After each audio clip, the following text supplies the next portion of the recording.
Welcome to the creative brain of Dean Hawk. Get ready to be challenged, inspired, and equipped to become a better ministry leader.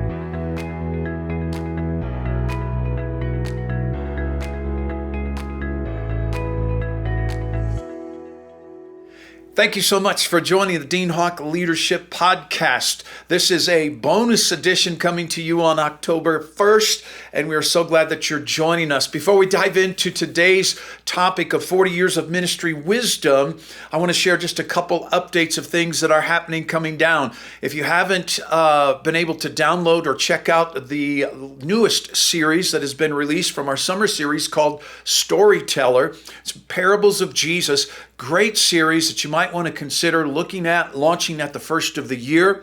And then want to encourage you that we've got a couple Christmas series and or messages that are available at deanhawk.com. All the outlines, PowerPoints, handouts, and all that great stuff. One of my favorite messages, Christmas messages I have ever done is Divine Interruptions. And that's just a standalone sermon. But then one of my favorite Christmas series is Born to Give, I think is the way it's listed there in the resource page. So be sure and check that out as you plan out your Christmas sermons and sermon series. Today, we're going to begin part 1, and then in 2 weeks, we're going to release part 2 of what I'm calling people connections. What does it take for us to learn to connect with people? Because the reality is we are in the people business, and church and ministry is all about relationships, connecting people with each other, connecting people to God, and the people connecting with you as the leader. And so coming up in 2 weeks, I'm going to unpack 25 ways to connect the people in your church with one another. And it's just going to be a download of ideas on various ways to get people to build that community and build those relationships. But in this first one on people connections, I want to talk specifically about building the connection between the leadership and the members and the church family, whether that's the senior leadership, your pastoral staff, maybe you're the leader of a team, maybe you're a youth pastor, whatever that looks like. I want to share some perspectives that I hope you grab and can implement into your life and ministry. And this first statement, point number 1, is if you don't get anything else, if you turn the podcast off and never listen to me again, I dare you to hear and implement this first idea, and that is this. We impress people from a distance. We impact people by getting close to them. We impress people from a distance. We impact people by getting close to them. What are you saying? Too many leaders keep people at bay, and they keep people from getting close to them. They don't let them into their inner circle. They're not friends with their staff. They're not friends with members. It's the old school, archaic, caveman ministry mentality and mindset that keep people away from you, from getting close to you. And if you do that, what's going to happen is they're not going to understand or know that you're a real human with real pain, fear, anxieties, frustrations, insecurities, challenges, and prayers that have maybe gone unanswered. And so what we end up doing is we present a polished, plastic, platform-only kind of relationship. And yes, the crowds will be so impressed with you that the mighty man or mighty woman of God has presented the word, and you create this imagery of this finite Christian that every time you pray, your prayers are answered. Every day is a great day filled with the joy of the Lord. Depression can't get near you, and you never have a down day, a down thought, or a difficult situation. And here's where the problem is. They won't relate to you. It's going to make it difficult for them to learn from you. And bottom line, you will never impact their life. If I don't make a connection with you, I will impress you, but I won't impact you. If I don't make a personal connection with you, I'm not saying we become best friends with everyone. I'm saying that we show ourselves friendly. We have a connection. We're connecting with the people that are around us. I'm going to share some specifics with you in just a moment. But here is the real fruit. If you never let them get close to you, to know that you have BO and that you have bad breath and see some warts in your life, you are damaging their walk with God, and you will never impact their life. Why is that? Because the reality is you defeat them by casting an unrealistic, unattainable, false reality of what being a Christian is. And so they feel defeated and worthless because they can never measure up to what you're presenting in a platform kind of plastic relationship. And so here's the reality. We impact people by getting close to them, letting them see the real us and how we deal with real frustrations and challenges. And so how do we connect with people to impact their lives?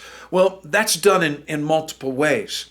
But point number 2 is this: connect with their heart before you ask for a hand or a handout.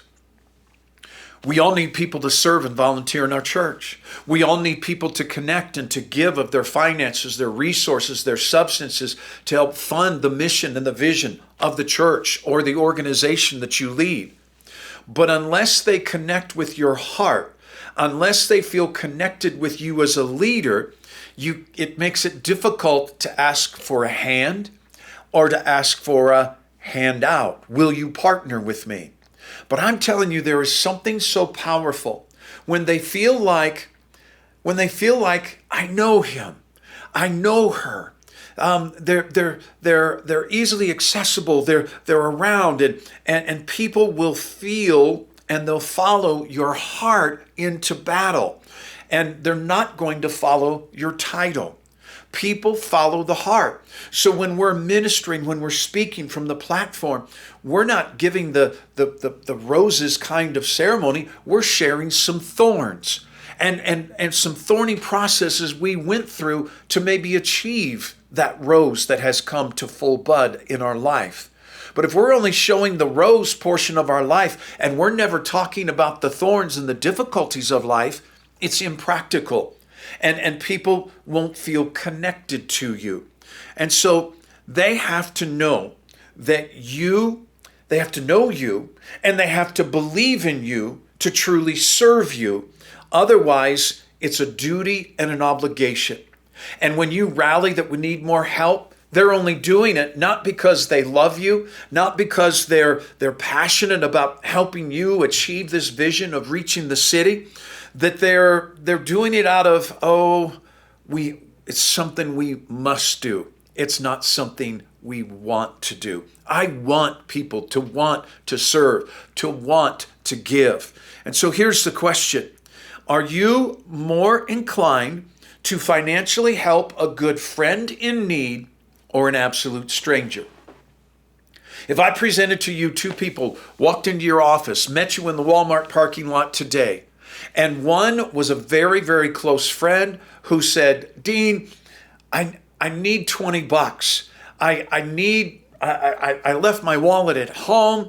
I've got to pick up some things for my kid's birthday party. Or an absolute stranger walked up to you and said, sir, ma'am, I left my wallet at home. Could I borrow $20? Would you give me $20? Well, I'm going to tell you, yes, we want to be generous to all, but I'm most inclined to give to the people I know and am in a relationship with. And when people know and connect with you, with your heart, with the vision of the church, they are more likely to give. Point number 3, as the senior leader, you set the people culture of your church. As the senior leader, you set the people culture of the church. As so goes the leader, so goes the people. If you are quiet, reserved, stay to yourself, you really would just as soon go to the back room, maybe just stay up front when service is over and maybe just talk to one or two people versus going to the lobby and talking to 20 or 100, guess what? Your people are going to follow the example you set. The Apostle Paul said, "Follow me as I follow Christ." He knew the power of modeling. Today, 17 years into Rock Family Church, the number one comment, the number one piece of feedback we get is Rock Family Church is such a warm, friendly, kind place. May not like the children's ministry, may not like the church, may not like the pastor, may not like the worship, but across the board, feedback that we're getting is everyone is so nice there. Well, where did that culture come from? That culture was birthed in 2004 in June when we launched the church, and it began with Kim and Dean. That we would walk around, greet people, welcome people, smile, and just be kind to people, and just warmly embrace them, greet them, shake their hand, touch them, put your hand on their back, just get into their world, because there's such a power in touch. And we've talked about that in one of our previous podcasts. But show me a church that is stiff, cold, unfriendly, stoic, and kind of business professional, and I'll show you a senior leader that is business professional, stiff, stoic, and not a very friendly person. And we set the tone. I set the bar of friendliness for our church. I set the model that others are going to follow. And it's the simple principle of God's word. You reproduce the seed that you sow. And when you sow kindness, when you sow goodness, when you sow friendliness, it's going to come back to you, good measure, pressed down, shaken together, and running over among your church and people. So, making the connection with people, let me share some big ideas with you in making that connection. How do I do that, Dean? Number one, be intentional to work on your people skills and strengthening any weak areas of your personality. Okay? So be intentional to work on your people skills. Some simple things. Be sure to always introduce yourself. Don't be so big-headed that you think that everyone knows your name. They might know, I think he's the pastor. I don't care who I'm meeting in the lobby. I say, hey, just pause a second. I want to know your name. And they'll tell me their name, and then I'll say, my name's Dean. And I'm always just reinforcing learning people's names and getting to know them. Be sure and look people in the eye when you're talking to them.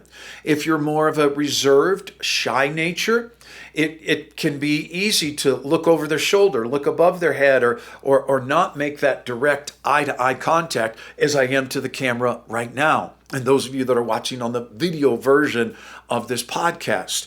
And so, as I said, be sure to always use their name and absolutely positively always address their children.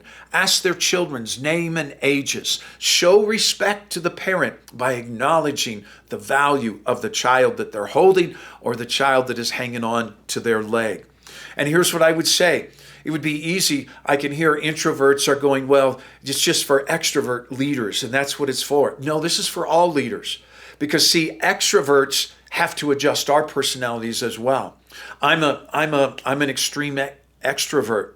And what I've realized is that I have to pull back my personality. I have to temper my personality, because if I come out in the lobby and greeting people at full velocity, the other half of society that's an introvert or of the quieter, shyer type, it's overwhelming and it actually becomes offensive. So if you're an extrovert, you need to be careful. You need to tone down your personality and try and hit that middle zone of being kind and warm and friendly. If you're on the introvert side of life, you're obviously going to need to turn it up some. You can't just get by with saying, hi, welcome, and then move on. You're going to have to learn to have some conversations. I would encourage you to get your staff together and role play and welcoming and greeting and practicing how to be warm and friendly if you're on that introverted side of life. Excuse me. Number 2, be reachable and touchable. If you want people to know you, to get to know you, I challenge you to hang out before and after the services. I encourage you to be accessible and to be available. Be reachable and be touchable. Be accessible and be available. And I would tell you to be where people can get to you, that they can reach out to you. A very high percentage of your church population will never need or ask to meet with you personally, but they do want and need to know that if they did need to meet with you, that I am accessible, that is a possibility. And so here's what happens. A high percentage of my church members have my cell number. I don't hide it. I don't. So well, I can't give that out. I give it out. I can think in the last probably 10 years of switching more to a cell phone than landlines. Hardly any of us use the landline other than our receptionist here at the church. We're all calling and texting from our cell phones, but probably in the last 5 to 6 years, we've all shifted to a cell phone culture. I don't withhold my cell phone. On my business card, it has the church number and it has my personal email and my cell phone number. And if somebody abuses that, I just have a gentle conversation and say, hey, could we talk about this? This isn't an emergency. Could we talk about this? This evening is my family time, and let's talk about this tomorrow once I'm back at the office. But I would tell you 99.5% of the human population has respected that I'm available. And here's the key. The more you attempt to create a barrier and a buffer between you and the people, it generates a drive to get to you. Are you hearing me? It generates a drive. And so I challenge you to be intentional about connecting with church family members in small group settings. That means taking people, meeting them, going out to lunch, to dinner, meeting them for a coffee. Kim and I, one of the things we try and do on a regular basis is after our Sunday services is we're either connecting with one of our staff families and taking their whole family. We're going out to eat, connecting with them personally. We're connecting with some of our leadership families, our board members, our elders, them and their children. Or we're connecting with leaders in the church, or we're connecting with members. And we're saying to maybe one or two couples, hey, we're gonna go hit Fuzzy's Tacos. Would you guys like to join us and just hang out just for an hour and 15 minutes, but having that personal connection time. Number 3, we need to be transparent and vulnerable. And here's the way I would say it. If you only show the highlight reel of your life, it's not practical and reproducible. We need to be transparent and vulnerable. It gives people a false sense of reality and faith when we only share our highlights, our success stories. I know this, and hopefully most of you do as well. The more I tell stories on myself, the more I share challenges, defeats, rough spots, difficult seasons, things that I'm experiencing, the people are drawn in closer to me. They feel like they connect with me more, the more real that I am. Just this past Monday, I'd been to a conference the previous week, and God had really done some cool things in my heart and my life. And we kind of had our normal staff meeting that was going through the mental attributes. And I said, I want to come back after our lunch. And I said, I want to connect for a heart connection. And I shared some things that God was speaking to me, God was showing me. I was sharing with them some areas that I saw that I had missed it, that I had made a mistake in my leadership role and how I could improve, and that I wanted to be a better boss, a better leader for them. Well, as I was transparent and vulnerable and said, hey, here's an area I need to grow in, and I want you guys to know that, and I want to be accountable, that doesn't make them go, well, I couldn't ever follow him. He's not perfect. No, it endeared them to me that I would be vulnerable and transparent and be willing to share that. And guess what? It opens the door for them to be willing to come to me or come to one another and say, hey, I'm not doing well. Hey, I need some help in this area. Hey, I need some advice on how to handle this situation. And so I lead by showing, not just by saying. I lead by showing them that it's a safe place to be vulnerable here at Rock Family Church. And so they'll never be transparent unless I show them how to do that. What are we on? Number 4, lead a small group. I got to tell you guys something. I haven't led a small group in years. And at the beginning of 2021, we were kind of refiring our small groups. We needed a kick in the pants. We needed some momentum. And so I challenged the entire staff to look at starting a small group, building a small group. I said, our people are going to, once again, follow our example. So all of our staff jumped in, and Kim and I were discussing, we got to do this too. And so she's been leading several women's small groups and getting women together, and they've actually been doing a virtual Bible study plan thing that they do. Well, back the first part of the year, I started a small group. Just open it up. Put my name on the small group list. Dean Hawk. Well, guess what? Some people are going to be intimidated to be in the pastor's small group. And you might go, man, what kind of person did you attract that wants to be in your small group? Is that just somebody that's kind of a needy person? Here's what I'm going to tell you. Pull together some of the coolest guys that I enjoy hanging out with. I reached out, made some personal invitations. I said, hey, I'd love to have you join my small group. We're just going to be going through what God's showing us in our Bible time and just sharing what God's teaching us. We're going to walk through the small group discussion questions from the sermon. And then what they're hearing is they're hearing me share what God's teaching me about the sermon. And sometimes when I'm even preaching the sermon, some things that the Lord's teaching me and what's standing out to me, even though I'm the one that's delivering the message.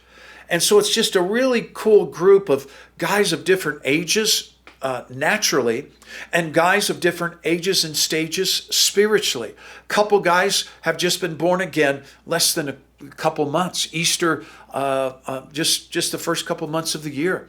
Other guys have been in church and believers for a couple decades. But it's just been a great blend. And here's what I love about it, guys. Here's why I would tell you to go lead a small group. And you say, well, maybe I can't commit to it for the next 5 years. Could you commit to it to launch a small group in January and say, hey, I'm going to run it till the summer hits. I'm going to run it for the 5 or 6 months. Here's what it did for me. It got me back in the trenches of life and reality. It helped me be a better pastor. It helped me hear what the guy in the pew is thinking when I'm teaching. Helps me understand the questions that we're writing for the small groups. Are there better questions that we could write? And it's helping me be a better pastor and leader. And it gave me exposure to everyday life and everyday Christianity in a real and difficult world. And I will tell you that set the tone for the rest of my staff as I led in those relationships. And I see that relationships and discipling others is of the highest value here in our church. And so I want my staff to know that people connections are supreme. Number 5, be intentional about connecting with your team members, your staff. The only way they're ever going to be relational is if they see you live it and model it for them. And so I know I'm kind of pulling some things together of different podcasts in the past, but I'm just pulling together a couple things. Every Monday, I have an accountability lunch with my pastoral team members. And that accountability lunch is, how are you doing? How is your family doing? How's your walk with God going? What is God teaching you? What are you reading in God's word? What are you feeding on? And how are you applying that in their life? And I am also sharing those things as well. And so I would encourage you to be intentionally connecting with your team members. Be intentional about having one-on-one meetings with your key and vital members, whether that's an office meeting, whether that's a touch and go meeting, whether that's, hey, let's go grab a Starbucks. Hey, I'm heading out for lunch. Come hang out with me. And make sure that you are reproducing those relationships. And then number 6, be intentional about connecting with church family members, with church members in small group settings, taking people out to lunch, meeting people before or after services. Not so much I want to have a meeting before a service, but meeting with them afterwards. And I have found this by being available in the lobby, and somebody walks up and says, hey, Pastor, could I meet with you? Could I have a meeting with you? And I say, well, you know what? That's a good possibility if I'm the best person for the fit. I just don't say blindly, oh, sure. I said, well, you know what? I'm not sure what your question is, but if I feel like I'm the best one to answer it, I'll do that. But if Kim or somebody else is more well suited, then I might refer you there. And then I'll say this, what's going on? What's your question? I would tell you 90% of the time, what they want to schedule a meeting for is resolved in a 2 to 5 minute conversation in the lobby. Otherwise, though, I'm scheduling a meeting for 30 minutes, 60 minutes. And once again, being accessible. I would rather give an extra 20 to 30 minutes after a church service to talk to people one-on-one, pray with them specifically about a need, give them that one-on-one connection time, than have 4 one-hour meetings during my week. I just freed up time in my week for other activities for kingdom purpose. And then number 7 is, I would encourage you to do away with your mega podium, potentially do away with your small podium. Remove any boundary or dividing line between you and them when you're preaching and speaking. Because when I'm behind something, it creates a me and them kind of mindset. It creates that I'm over here and I have arrived and you're over there and I'm trying to teach you something from over there. And so I always just carry my notes and carry my iPad with me where I go. And it's just another way to connect with the people, for them to feel drawn in and to feel closer. All right, we're out of time for today. I want to encourage you to check out deanhawk.com and all the free resources. I said free resources that are there. Please share this podcast with any of your ministry friends if you think it would help them and assist them. And then join us in 2 weeks on October 15th. And I'm going to unpack 25 ideas on how to build community and build people connections within your church. We'll see you then. Thank you for joining us today. For a free sermon series and teaching outlines by Pastor Dean, visit us at deanhawk.com. Be sure and join us next month as we continue our growth on leadership.